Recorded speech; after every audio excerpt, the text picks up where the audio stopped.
சிவாய நம. திருச்சிற்றம்பலம். தங்க சிவாய நம சேனல் பார்வையாளர்களுக்கும் நண்பர்களுக்கும் தோழிகளுக்கும் வணக்கம். கொஞ்ச நாளாகவே ஷார்ட்ஸ் நிறைய போட்டுட்டு வர்றேன் என்னுடைய சேனலில். ஆனால் வீடியோ போட முடியலை. இப்போ என்னென்னா, ஒரு 4-5 நாட்களாக சில தோழிகள், தோழர்கள், சகோதரர்கள் என்ன சேனலில் வீடியோவே வரல, வெறும் ஷார்ட்ஸாக போட்டுக்கிட்டு இருக்கீங்களே, என்ன காரணம் அப்படின்னு வாட்ஸ்அப் மூலமாகவும் ஃபோன் மூலமாகவும் என்னை கேட்டுக்கிட்டு இருக்காங்க. உடல்நிலை கொஞ்சம் சரியில்லாத காரணத்தினாலும் வேலை பளுவின் காரணமாகவும் என்னால் வீடியோ போட முடியலை. இப்போ நீங்கள் எல்லாருமே கேட்க ஆரம்பிச்சிட்டீங்க. சரி, இன்றைக்கு ஒரு பதிவு போட்டு அனுப்பிடுவோம் அப்படிங்கிறதுக்காக தான் இந்த பதிவு. போடுற பதிவு எப்பொழுதுமே பயனுள்ள பதிவாக தான் இருக்கும் தங்க சிவாய நம்ம சேனலில். இன்றைய பதிவு அப்படின்னம்னா, அதற்கு முன்னால் ஒரு மனசுக்கு ஒரு சந்தோஷமான ஒரு செய்தி ஒன்று. என்னென்னா, எங்கள் வீட்டுக்கு ஒருவர் வந்திருக்காரு. அவர் எனக்கு ரொம்ப மனசுக்கு பிடித்த ஒருவர். அவர் உள்ளூர் உள்நாட்டு அப்படின்லேருந்தெல்லாம் வரல. அவர் வெளிநாட்டிலேருந்து வந்திருக்காரு, மலேசியாவிலேருந்து வந்திருக்கிறாரு. அவர் யாருங்கிறத நான் கடைசியாக உங்களுக்கு கூப்பிட்டு காட்டுறேன். அதற்கு முன்பாக இன்றைய பதிவு அப்படின்னம்னா, ஆபரணங்கள் அப்படின்னு எடுத்துக்கிட்டோம்னா, இந்த காலத்தில் நிறைய ஆபரணங்கள் எல்லாருமே அணிகிறார்கள். காதில் கம்மலாக இருக்கட்டும், கழுத்தில் செயினாக இருக்கட்டும், கையில் வளையல்களாக இருக்கட்டும், மூக்குத்தியாக இருக்கட்டும், மோதிரங்களாக இருக்கட்டும், இப்படி எல்லா ஆபரணங்களும் விதவிதமாக டிசைனாக இந்த காலத்தில் போடுறாங்க. கலை நுட்பத்தோடு அந்த ஆபரணங்கள்லாம் வரும் பொழுது நம்மளுக்கே ரொம்ப ஆசையாக இருக்குது. ஆனால் அதெல்லாம் பணம் கொடுத்து வாங்க முடியுமானா நிச்சயமாக முடியாது. அவ்வளோ ரேட்டு. 1 கிராம் தங்கம் 7000 அப்படின்னு நினைக்கிறேன். 7000 8000 தெரியலை. அப்படி விலை விற்கும் பொழுது இந்த ஆபரணங்கள் அப்படிங்கிறது அர்த்தம் உள்ளதாக தான் இருந்தது அந்த காலத்தில். ஒவ்வொரு ஆபரணம் அணிவதற்கும் அர்த்தம் இருந்தது. ஆனால் இப்போ உள்ளவங்களை இந்த நகைகளை, இந்த ஆபரணங்களை அணிகிறீர்களே, எதற்காக அணிகிறீர்கள் அப்படின்னு கேட்டோம்னாக்கா, அவர்கள் என்ன சொல்லுவாங்க அப்படின்னாக்கா, அழகுக்காக நாங்கள் அணிகிறோம் அப்படின்னு தான் சொல்லுவாங்க. அழகுக்காக தான் எல்லா அணிகலன்களுமே அணிகிறார்கள். அதற்கான அர்த்தம் நிச்சயமாக எல்லாருக்குமே தெரிவதில்லை. இப்போ பண்டைய காலத்துலலாம் எப்படின்னா, ஆபரணங்கள் அணிகிறவர்கள் திருமணத்திற்கு பிறகுதான் தங்க ஆபரணங்களை அணிவார்கள். அதற்கு முன்பாக இந்த கடலில் கிடைக்கின்ற சங்குகளை கோர்த்து கழுத்தில் மாலையாக போட்டுக்கொள்வார்கள். கையில் வளையல்களாக, சங்கு வளையல்களாக பயன்படுத்துவார்கள். எல்லா ஆபரணங்களும் சங்குகளிலேயும் பவளங்கள், பாசிகள் அப்படின்னு அதில் தான் பயன்படுத்துவார்கள். திருமணத்திற்கு பிறகு தான் அவர்கள் ஆபரணங்களை அணிவார்கள், தங்க ஆபரணங்கள். ஒரு பெண் முதலாக ஆபரணம் அணிகிறது திருமணத்திற்கு போது. அது கணவனால் மஞ்ச கயிற்றில் ஒரு தாலி அப்படிங்கிற ஒரு ஆபரணத்தை கோத்து முதலாக அவளுடைய கழுத்தில் ஒரு ஆடவன் கட்டுவான். அவர் கணவன் மனைவி அப்படிங்கிற சொந்தத்தையும் தாண்டி அதனுள்ள அர்த்தம் அப்படின்னு நம்ம பார்த்தோம் அப்படின்னம்னா, எங்கேயோ இருக்கின்ற ஒரு பெண் எனக்கு மனைவியாகி, பின்பு தாயாகி, தாலாட்டு பாட வருகின்றவளுக்கு நான் கொடுக்கின்ற பரிசுதான் இந்த தாலி அப்படின்னு தான் அந்த ஆடவன் அந்த தாலியை அவளுடைய கழுத்தில் அணிவிக்கின்றான். அதே போன்று வளையல்கள் இட்டு அனுப்புவார்கள். அப்படி வளையல்கள் இட்டு அனுப்பும் பொழுது அந்த வளையல்கள் அணிவதற்கான அர்த்தம் அப்படின்னு பார்த்தோம்னா, இந்த வளையல்கள் எப்படி வளைவாக இருக்கின்றதோ, வளைந்து இருக்கின்றதோ, அதே போன்று உன்னுடைய கணவன் உன்னை வளைய வளைய வர வேண்டும் அப்படிங்கிறதுக்காக தான் இந்த வளையல்களை வந்து ஒரு பெண்ணுக்கு அணிவித்து அனுப்புவார்கள். அதே போன்று காதில் வந்து தோடுன்னு சொல்லலாம், கம்மல்னு சொல்லலாம், அதை அணிவிப்பார்கள். அந்த தோடு எதற்காக? ஒரு பெண்ணுக்கு, குறிப்பாக ஆடவர்கள் யாரும் தோடு கம்மல் அணிவதில்லை, வளையல் அணிவதில்லை. அப்படி அவர்கள் அணிவிக்கின்ற அந்த கம்மலானது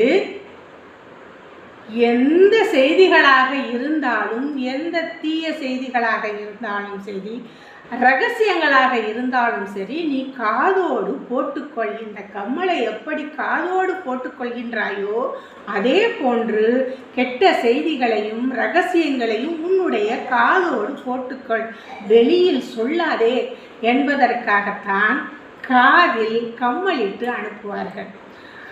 அப்புறம் மூக்குத்தி அப்படிங்கிறதே இந்த காலத்தில் ஒரு பெண்ணுக்கு வந்து நிச்சயம் ஆயிடுச்சுனா தான் அந்த பெண் வந்து பெற்றோர்களினுடைய வற்புறுத்தலின் பேரில் மூக்கு குத்த சம்மதிக்கிறாங்க. சில பேர் மூக்கே குத்துறதில்லை, ஆனால் மூக்கு குத்தணும்.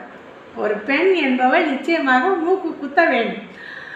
அந்த ஒரு பெண் வந்து சமைக்கும் பொழுது அதனுடைய மனத்தை முதலில் கண்டு அறிவது இந்த மூக்கு தான். ஆமாம், அதற்காக அந்த மூக்குத்தி ஒரு கணவனை வந்து சமையல் மூலமாகத்தான் நான் வசப்படுத்தி கொள்ள வேண்டும். அதற்காகத்தான் இந்த மூக்குத்தியை அணிவித்து உன்னுடைய சமையல் மூலமாக நீ செய்கின்ற சமையல் மிகுந்த மனமுடையதாக இருக்க வேண்டும். சமைக்கும் போதே இவ்வளவு வாசனையாக இருக்கே அப்படின்னு சொல்லி கணவன் வந்து உன்னுடைய சமையலுக்கு அவன் அடிமையாக இருக்க வேண்டும் அப்படிங்கிறதுக்காக மூக்குத்தி குத்தி அனுப்புவார்கள். அப்புறம் நம்ம பார்த்தோம்னா விரல்களில் வந்து மோதிரமிட்டு அனுப்புவார்கள்.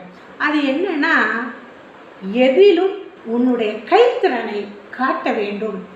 எந்த செயலாக இருந்தாலும் சரி, வீட்டு வேலைகளாக இருந்தாலும் சரி, கலைப்பொருட்கள் செய்கிறதாக இருந்தாலும் சரி, எழுதுவதாக இருந்தாலும் சரி, எந்த வேலையாக இருந்தாலும் சரி, உன்னுடைய கைவண்ணத்தை நீ காட்ட வேண்டும் என்பதற்காக விரல்களுக்கு மோதிரமிட்டு அனுப்புவார்கள். இப்படி அதே போன்று காலில் கொலுசு போட்டு அனுப்புவாங்க. இது எதுக்காக போட்டு அனுப்புகிறாங்கன்னா, கொலுசு வந்து அவர்கள் நடக்கும் பொழுது ஜல் ஜல்னு ஒரு ஓசை வரும். இந்த ஓசை நீ நடக்கும் பொழுதெல்லாம், இந்த ஓசை வரும் பொழுதெல்லாம் உன்னுடைய பெற்றோர் வீட்டு நினைப்பு உனக்கு வர வேண்டும், தாய் தந்தையரின் நினைவு வர வேண்டும் என்பதற்காக இந்த காலில் கொலுசிட்டு அனுப்புவார்கள். இப்படி ஒவ்வொரு ஆபரணங்களுக்கும் ஒவ்வொரு அர்த்தத்தோடு தான் இந்த ஆபரணங்கள் எல்லாம் அணிவிக்கப்பட்டது. எங்கள் வீட்டுக்கு ஒருவர் வந்திருக்காரு அப்படின்னு உங்கள்கிட்ட சொன்னேன் இல்லையா, அவரை உங்களுக்கெல்லாம் காண்பிக்கிற நேரம் வந்துருச்சு. நான் வந்து அவர் யார் அப்படிங்கிறத நான் காண்பிக்கிறேன், பாருங்கள்.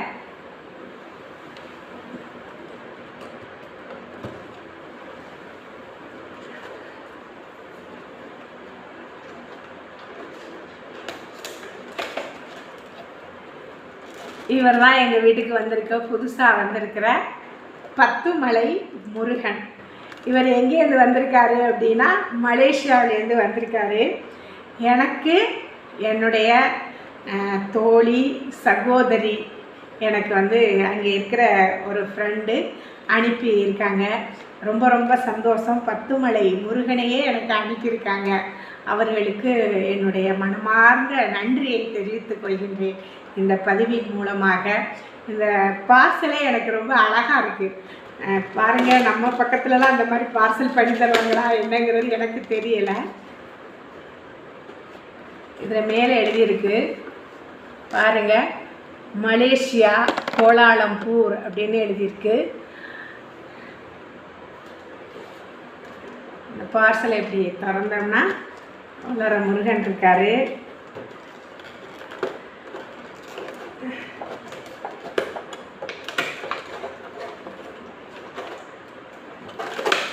குகன் வந்தான், எங்கள் குகன் வந்தான்,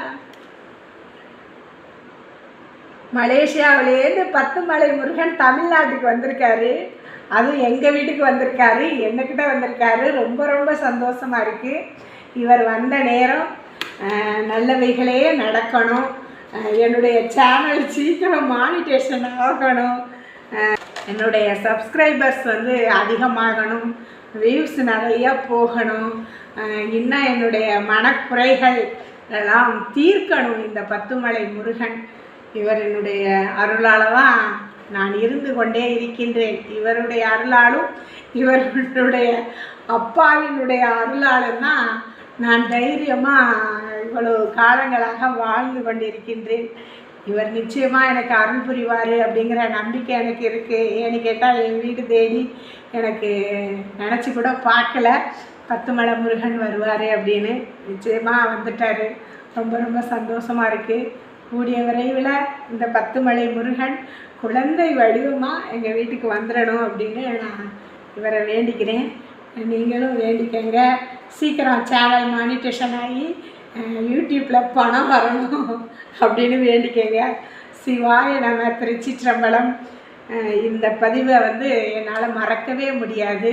இதை அனுப்பி வைத்த தோழியையும் என்னால் மறக்க முடியாது. சகோதரிக்கு என்னுடைய நன்றிகளை தெரிவித்துக் கொள்கின்றேன். சிவாய நம. திருச்சிற்றம்பலம்.